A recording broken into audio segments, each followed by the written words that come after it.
नमस्कार दोस्तों। चलिए दोस्तों, आज एक बड़ी दिलचस्प दास्तान मैं आपके सामने पेश करने वाला हूँ। आपसे जानकारी बांटने का इरादा है। मित्रों, कभी ऐसा भी होता है, आपने कभी सुना नहीं होगा कि किसी एक हाथी को लेकर देशों के बीच में जूझने वाली स्थिति बन जाए और संस्थाएं जो हैं वो बाहर की संस्थाएं, विदेशों की संस्थाएं, वो हमारे पड़ोसी देश पाकिस्तान में जाकर एक मुकदमा लड़ें, और मुकदमा भी किसके लिए? एक हाथी के लिए। मित्रों, बड़ी दिलचस्प दास्तान है। इसका ताल्लुक जो है वो वन्य जीवन से और इंसान के बीच में जो संवेदनशील रिश्ते हैं उनसे इसका ताल्लुक है। और सबसे बड़ी दिलचस्प बात यह है कि ये हाथी इस्लामाबाद में एक चिड़ियाघर में रखा गया था, काफ़ी बरसों से रह रहा था। और चर्चा ये थी कि ये हाथी निरंतर हिंसक भी हो जाता है, फिर कभी शांत हो जाता है और उसके बाद काबू में नहीं आ रहा। और जैसे होता है आम तौर पर कि सामान्य रूप से अगर आपके मन में दया भाव नहीं है, या आपके मन में पशुओं की या वन्य जीवन की जो मानसिकता है, जो संवेदनशीलता है, उसको समझने की अगर आप में क्षमता नहीं है, या आप उस रास्ते पे नहीं चल रहे, तो हो सकता है बहुत सारी समस्याएं पैदा हो जाएं। अब ये खबर जो बाहर फेंकी कि बाहर पहुंची, मीडिया वालों ने खबर बाहर फेंकी और बाहर से एकदम से उस पर रिएक्शंस आए। तो एक गायिका अंतर्राष्ट्रीय है, चेरी, तो उसने इस बात को एक मुद्दा बनाया और मुद्दा बना के विश्व भर में जागरूकता का अभियान चलाया। ऑस्ट्रिया में एक्चुअली एक संस्था है, वियना में संस्था है, जो ऐसे ही काम करती है, जो संतप्त और शोषित किस्म के वन्य प्राणियों की रक्षा का बीड़ा उठाती है। ये बहुत बड़ी बात है। उस संस्था ने इस्लामाबाद में पाकिस्तान की अदालतों में जाके केस लड़े, लंबा केस चला, और उसके बाद पाकिस्तान की अदालत ने ये तय कर दिया कि अगर ये आप नहीं रख सकते, तो जो संस्था वन्य प्राणियों की रक्षा के लिए संघर्षरत है बड़ी ईमानदारी से, तो उनको क्यों ना उनकी क्यों ना सुनी जाए, उनको क्यों ना न्याय मिले। आखिर पिछले महीने ही, इसी नवंबर के आखिरी सप्ताह में मित्रों, वहाँ की अदालत ने ये दे दिया कि अगर वियना की यह संस्था इसको ओन करने का, इसको संभालने का पूरा दायित्व उठाती है, तो इस हाथी को वहाँ भेज दिया जाए।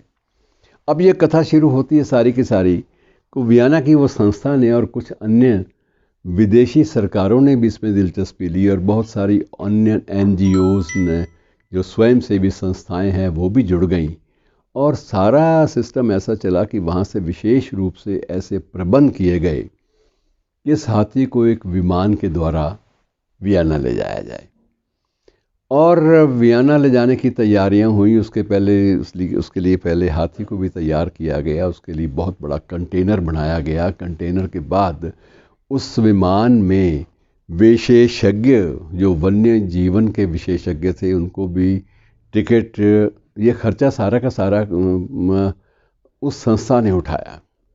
टिकट दिए गए उनको साथ लिया गया, ताकि ये रास्ते में कहीं को गड़बड़ होती है तो विमान को डामाडोल ना करे। हाथी का वज़न अपना होता है, उसका आकार है, उसका बिहेवियर पैटर्न है। तो बड़ी दिलचस्प दास्तान है कि आखिर वो किसी न किसी तरह उस हाथी को कंबोडिया ले जाया गया, और विमान द्वारा ही पहुंचा। और विमान यहाँ से विदा करते वक्त भी उच्चाधिकारी मौजूद थे, सलामी देने के लिए तो नहीं कहना चाहिए, लेकिन इस बात को सुनिश्चित बनाने के लिए कि ये सुरक्षित रूप से विमान में सवार हो जाए, उस कंटेनर में। और वहाँ पर उसको रिसीव करने के लिए जो आए, वो भी सारे के सारे वन्य प्राणियों के कल्याण में जुटी हुई संस्थाओं के प्रतिनिधि थे।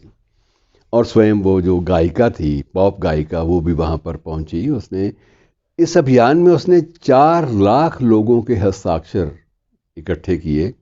उन सब ने वकालत की इस बात की कि इस मासूम जानवर को, पशु को, इसको मित्रवत इससे बर्ताव किया जाए। ये इंसान को कोई हक नहीं पहुंचता कि वो इनके जो स्वाधीनता के अधिकार हैं, या उनकी खुली हवा में सांस लेने के अधिकार हैं, उन पर कब्जा करे। बहरहाल, हाथी एक लंबे मुकदमे की सुनवाई के बाद विशेष विमान द्वारा कंबोडिया तो चला गया। और उसके बाद वो संस्था, उनने उसका चार्ज भी ले लिया, और अब वो संस्था उसको देखभाल उसकी कर रही है।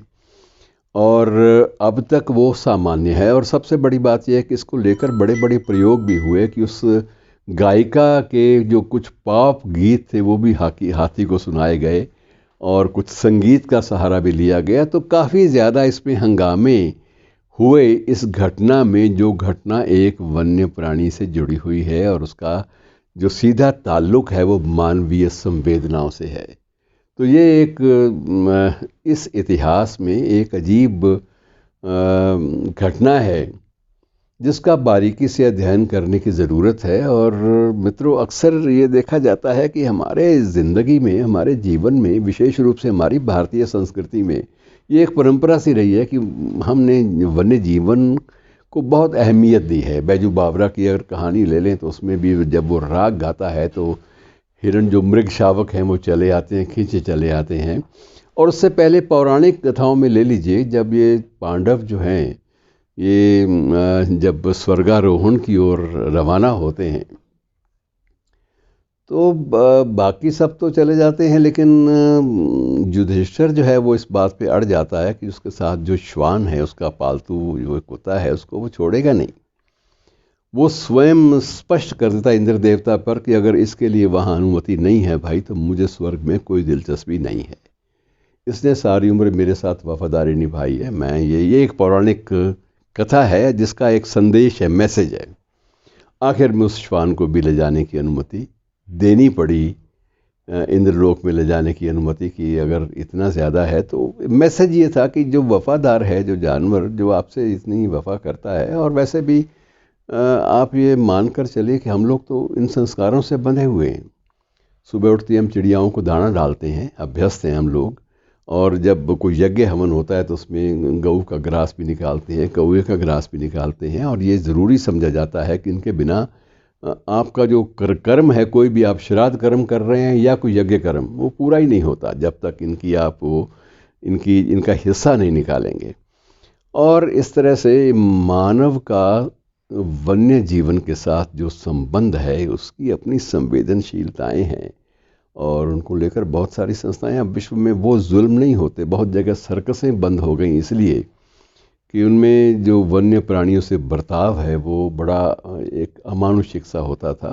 उनको ये माना नहीं जाता था कि इनमें ज्ञान है।